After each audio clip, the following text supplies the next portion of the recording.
श्री राधे राधे। श्री दादा महाराज जी, ये हैं हमारे श्री महाराज जी के श्री महाराज जी। इनका भी सरकार क्या ही कहना। इनके श्री चरणों में शत शत वंदन। आज आपको एक बहुत ही रहस्य की बात बतलाते हैं कि दादा महाराज जी धरा पर वसंत पंचमी के दिन 1 फरवरी 1884 में आए थे और 1936 तक धरा धाम पर रहे।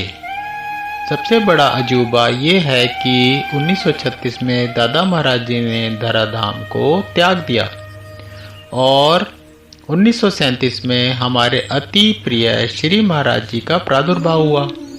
दादा महाराज जी के जो अधूरे कार्य थे वो हमारे श्री महाराज जी ने पूरे किए।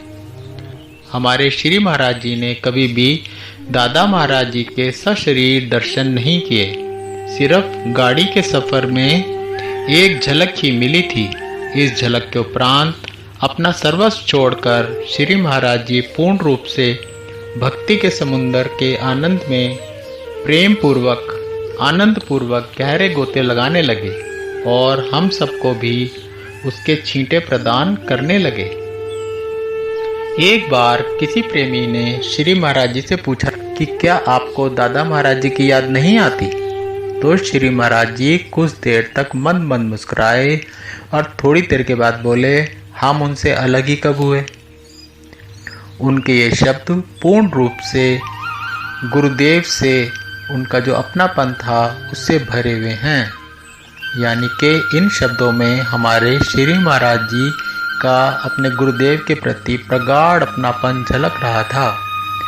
दादा महाराज जी को आज भी अवतारी महापुरुष के नाम से जाना जाता है।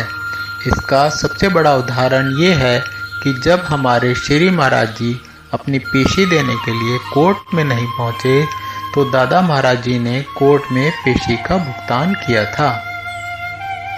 जब श्री महाराज जी को गाड़ी में दादा महाराज जी की झलक मिली थी उस समय श्री महाराज जी ट्रेन से आसाम में गुवाहाटी जा रहे थे। इस झलक को देखने के बाद उन्होंने अपनी आर्मी यूनिफॉर्म जला दी थी। भक्ति मार्ग में ये कार्य तो अति उत्तम था किंतु सरकारी कार्य में यह अनुचित था, जिस कारण श्री महाराज जी को पेशी का भुगतान करना पड़ता था।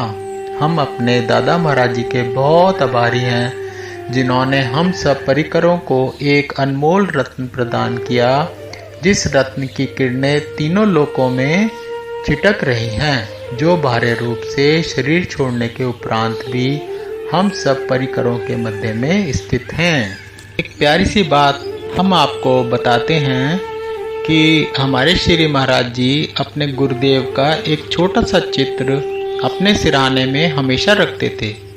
जब श्री महाराज जी कहीं भी विराजते थे तो सबसे पहले श्री ठाकुर जी नीलमणि सरकार जी को विराजमान करके उनके श्री चरणों में साष्टांग प्रणाम करने के पश्चात ही अपने गुरुदेव को अपने सिरहाने में विराजमान किया करते थे। इस क्रिया से हमारा भी अपने गुरुदेव के प्रति प्यार उमड़ता है। हम भी अपने गुरुदेव का प्रिय चित्र अपने सिरहाने में रखें। पूजा घर में तो होता ही है, ताकि हमें उठते बैठते खाते पीते सोते जागते अपने गुरुदेव ही नजर आएं और हमारे हृदय की गहराइयों से यही आवाज निकले, नजरों के नजारे में रूप अपना ही भर दो। बोलो हमारे प्यारे प्यारे श्री महाराज जी की जय। बोलो हमारे दादा महाराज जी की भी सदा ही जय। जय जय श्री राधे, जय जय श्री राधे, जय जय श्री राधे श्याम।